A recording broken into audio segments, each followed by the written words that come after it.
You're listening to the Life Coach School podcast with Brooke Castillo, episode number 225. Welcome to the Life Coach School podcast, where it's all about real clients, real problems, and real coaching. And now, your host, Master Coach Instructor, Brooke Castillo.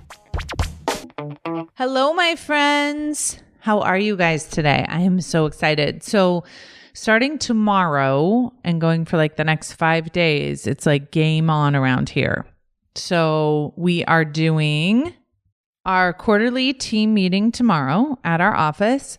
Then I'm going to do a full day of masterminding with my coaches. We do our certified coach mastermind once a year. Totally excited about that. That's actually 2 days. I speak for one day, and then some of my coaches from my Millionaire Mentoring are going to speak the second day. Then I'm going to do my Millionaire Mentoring Day with those coaches that I'm working with who are all working on the 2 commas, trying to make it to $1 million and getting very, very close, most of them. And then the next day I do Master Coach training. So it is game on, my friends. So I am super excited. I just talked to my team in our team meeting and everyone's jumping on a plane to get over here. So I can't wait. Can't wait to see them. So fun. I love spending a day planning the next quarter and talking about what we've accomplished so far this quarter. So today I'm going to talk to you about 10 new thoughts to believe. And one of the tools that I've been working on a lot lately is how to believe something you don't yet believe. And I'm always talking about the first step to doing that is always becoming aware of what you already believe before you can start believing new things and thinking new thoughts and practicing new thoughts. It's important to understand what is your brain already thinking. So if you think that, you remember, your brain likes to be efficient. It doesn't like to think new things. That takes a lot of energy. It likes to think things it's already thought before because it has those super highways. Your brain doesn't judge between thoughts that are positive and wonderful and lovely. Your brain wants thoughts that are familiar. And so it doesn't filter it out. It just says, well, we've thought that a lot, so let's keep thinking it. And the thought may be you're not good enough. The thought may be you can't grow, you can't lose weight, you can't stop drinking. It may be something like you're never going to amount to anything. Any thought that maybe you were introduced to as a young child, you may have been thinking for years and years and years, and you may not even realize that it's a thought. You may think that it's just an observation. You may think that it's just quote unquote reality. So the first thing you want to do is really become aware of those thoughts that you're thinking. And then you want to practice on purpose thinking new thoughts that will serve you. A lot of people ask me, what are the thoughts that I practice? What are the thoughts that I believe? And I expose you to a lot of those thoughts on the podcast, but I'm going to expose you to 10 more today. 10 new thoughts to believe, and some of them will be review for those of you who have been listening to the podcast for a long time. And a review is good, especially when it's thoughts that you want to believe. And for some of you, this may be brand new. So I'll go through and tell you what the thoughts are, and then I'll give you a little bit of background on why I think they're very useful to believe. Thought number 1 is you are 100% lovable. Your lovability is infinite. It is at 100. So here's what I want you to know. When love is involved, there is the feeling of love, and then there is the quote unquote object of love. But lovability depends on the person loving, and that goes both ways. So how much I love you does not depend on you. It depends on my capacity to love. My capacity to love you will determine how lovable you are for me. Now, what is beautiful about this is there's nothing that you can do or not do that will make you more lovable. The only thing that makes you more lovable is me increasing my capacity to love you. That being said, if you are incredibly lovable, that doesn't mean that you will feel the love that I'm feeling for you. Okay. So here's how it works. Your lovability depends on my capacity to love you. If my capacity to love you is huge, then I get to feel super loving all the time. You don't get to feel my love. You can only feel your love. You can only feel the expression of your own mind believing in love and then feeling that. So the thought, I am 100% lovable at all times, is an invitation for you to increase your capacity to love yourself. If your lovability is infinite, then your capacity to love yourself can be infinite as well. And when you learn how to love yourself at the highest level, then you are able to transfer that experience to everyone else around you. Most of us have the hardest time loving ourselves. We find other people easier to love. We love movie stars more than we love ourselves, some of us. So the work that you do to increase your own capacity to love yourself is made much easier when you recognize that you are 100% lovable, and there is nothing you can do or be or say that will make you more worthy of love. Period. You are already completely 100% lovable no matter anything you've ever done, anything you've ever said. None of that has diminished any part of your lovability. No matter what anyone has said to you or done to you has never touched your lovability. It's always been, the minute you were born, 100%, and it will always be 100%. Number 2, a great life is determined by the amazing goals you commit to, not necessarily achieve. What? This is a new one that has really rocked my world that I want to invite you to consider. I have recently set this huge, amazing financial goal for myself, which is to make $100 million in 1 year. And ever since I set this goal, my life has improved tremendously. It has exploded and expanded in so many amazing ways. And what I have realized, and what I've been trying to teach my clients to realize, is that our imagination and our potential and our anticipation are what determine how amazing we feel about our life. Our belief in what is great already and our belief in what we can create and in what the future holds is what makes our present moment thrilling, exciting. It's what makes us anticipate the greatness and the amazingness of our life. So many of us think what makes our life amazing is the circumstances of our life, is what's happening, is how much money we have, is our relationships, our children. But really, what makes our life amazing is what we think about. And when we think about an amazing future, when we think about our life becoming and being even better than it is now from a place of abundance, we get to create that experience now. And so don't wait until you achieve your goals to experience the effect of them. The effect of your goals is experienced when you set them, not when you achieve them. When you commit to them, when you believe in them, that's when the magic starts to happen. I often use the example of Christmas. Christmas feels amazing before Christmas comes.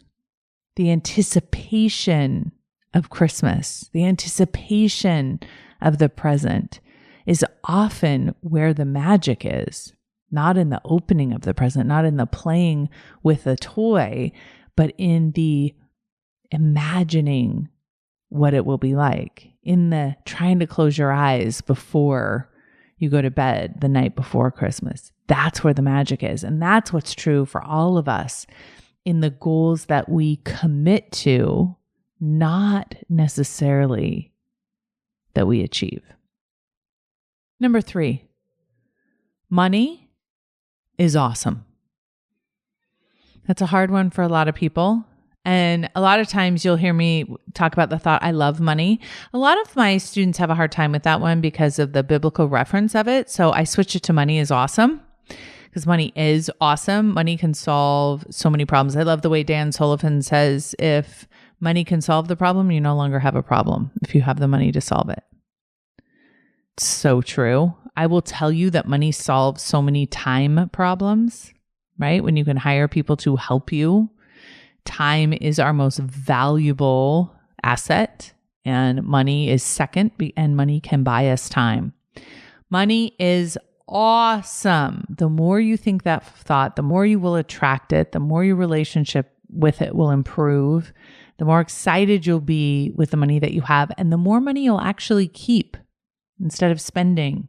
Because if money's awesome, you don't have to get rid of it right away to buy some stuff. You can actually just let the money be in your presence because it is awesome. Number 4, the discomfort of growth is always better than the discomfort of stagnation. Here's the thing, and I've taught you guys this. Life is 50-50, okay? So the most happiest person in the entire world still has the balance between their happiness and their sadness, their creativeness and their boredom, right? So if you're going to feel uncomfortable 50% of the time, you can either feel uncomfortable growing or you can feel uncomfortable stagnating. And I would say that when people say, well, why do you have to choose? You don't, right? I guess you do have to choose. You either choose not to do anything. I think it just changes the flavor of discomfort. So it's not just rinse and repeat the same discomfort that you feel every day. You get to actually feel it on a different level and have a different experience of it, which is more novel and exciting for most of us.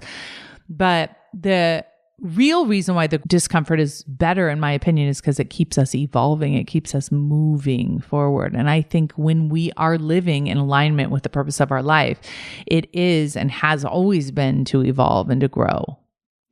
And so there's something very right about growth. There's something very right about change and becoming the better, best version of ourselves. And if staying the same, it's not like, oh, I'm going to grow and that will be uncomfortable, or I'm going to stay here and be comfortable. No, it's not like that. You can stay there and be familiar, but there will always be the discomfort of not following that urge inside of you to become more. There is their own flavor of discomfort from that. Otherwise, none of us would do anything, right? We'd all just sit safe in the cave. We'd never come out. We would never have built a house, right? Because we'd just be comfortable in our lack of growth. And there's a reason why our human instinct is to grow, to leave, to move, to create. And when we honor that, we feel more alive, in my opinion. Number 5, adults are allowed to behave how they want. That doesn't mean you have to like it. Doesn't mean they won't go to jail. Doesn't mean there won't be consequences. But the way that this world is set up is we're allowed to do whatever we want. And you can think about that in a way that serves you, in the sense that you can do whatever it is you want with your life. But the way that I mean it here is stop trying to control other people, because they're allowed to do what they want to do.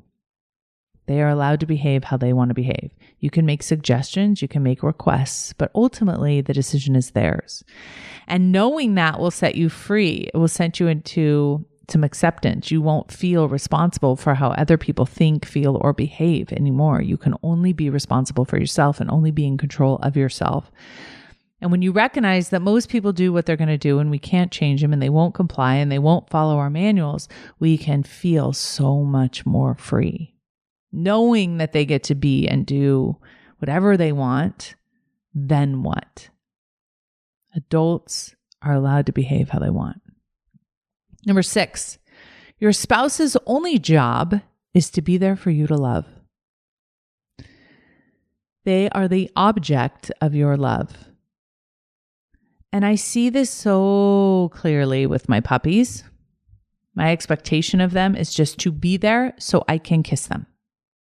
Just be there so I can love them. Be there so I can grab them unexpectedly and kiss them all over their heads, whether they like it or not. That is their job. I always tell my dogs, I'm like, listen, I purchased you so I could love you. Now you're just going to have to suffer through it. And when you can think about your spouse that way, it just sets you free. Their only job is to be who they are. Their only job is to provide you an opportunity to love deeply and madly, to find your way to love, to work through all the issues that prevent you from loving. And if you can think about your husband that way, or you can think about your wife that way, you will have such a wonderful experience of being married. People say to me all the time, well, I would love my husband all the time if I was married to Chris. And these are people that don't know Chris. Their only experience of Chris is my explanation of him, are my thoughts about him, is my story that I tell about him. The story that I tell about him makes people fall in love with him because it's a good story. It's a story I tell myself that makes me fall in love with him. And I'll tell you what, it's really easy lately. He went to Nordstrom and got a personal shopper, the person that helps you get all your clothes. And I told him, I'm like, you should be a little bit fancy as the owner of the life coach school. And so he's like, I'm in. I'm going to go to Nordstrom. And they helped him get all these clothes. And oh my God, every morning he comes out of the bedroom dressed for work. I'm like, damn, he is so freaking cute, right? And he's just such an amazing man, such a good man. And I just love him so much. And I think about how blessed I am to be able to experience that emotion of love all of the time because he's here. As most of you guys know, I suffer with crazy anxiety, and my kids recently went with their dad on a camping trip, and they were out of cell phone range for 4 days, and my brain conjured up some very elaborate stories about how they had all been eaten by bears and were never coming back. And I remember thinking about Chris and of course my children, and thinking about how much I love them and how when they're here, when I look at them, I get to think about how much I love them all of the time. And the thought of not having them in my life really renewed my commitment to loving them even harder and to experiencing that love that I have for them even more. And so his only job is just to show up and let me love him. Now, he would say that we often give him a hard time and use him to make jokes and laugh hysterically because I'll give you an example. Chris told us my boys both grew out their hair very long, and he had heard from a hairdresser one time that when you cut your hair, it makes it grow faster. And so we are relentless in bringing that up to him and talking to him about how cutting your hair makes it grow faster and how the shorter you cut it, the faster, the longer it gets.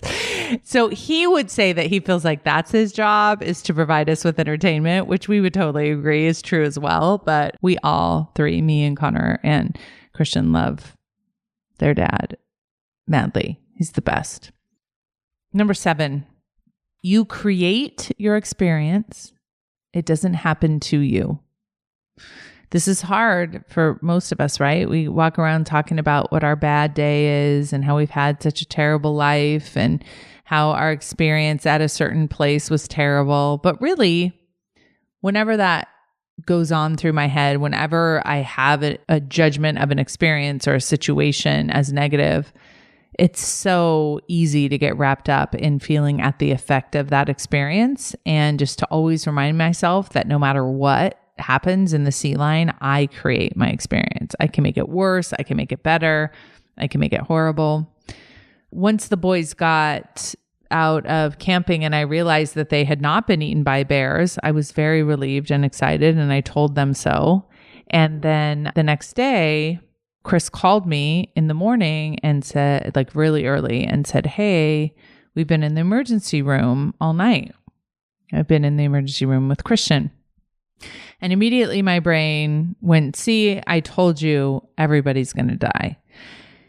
And Christian had been in the emergency room and they thought he might have meningitis. And he was really, really sick and he had a really bad fever and they were trying to do a spinal tap and they were unable to do it. It was causing him so much pain and they didn't know what to do with him and his throat was closing up. And anyway, so Chris said he had to go and talk to the doctor and hung up the phone. And I decided at that moment that he just had the flu. I just made a decision. Now, people would say that's delusional, that's illogical, you didn't know that that was true. But here's what I decided. I decided that I didn't want to be in I don't know energy because I don't know energy creates fear and confusion. So I was going to decide that he had the flu until I was told otherwise, because they said that his right leg was going numb, and that's why they thought he had the meningitis because of the swelling in the brain. But I decided that was not a symptom of meningitis, that it was a symptom of the flu and that he had the flu. And I called my friend Chris Plackey and we were talking about it. And I said, oh, he has the flu and he's just achy. And that's what's going on for him, period. And I just decided it. And I had this huge sense of relief that he didn't have meningitis and I was able to just enjoy my time. Now, of course, it turned out that he didn't have meningitis and he did just have the flu. And it may have changed that he did have meningitis. And then I would have switched to that belief system once that was told to me. But instead of believing that he had it when I wasn't confirmed that he had it and freaking myself out and Googling it and deciding that he was going to die, I just went to, he has the flu. And I created my experience of that uncertainty in that moment.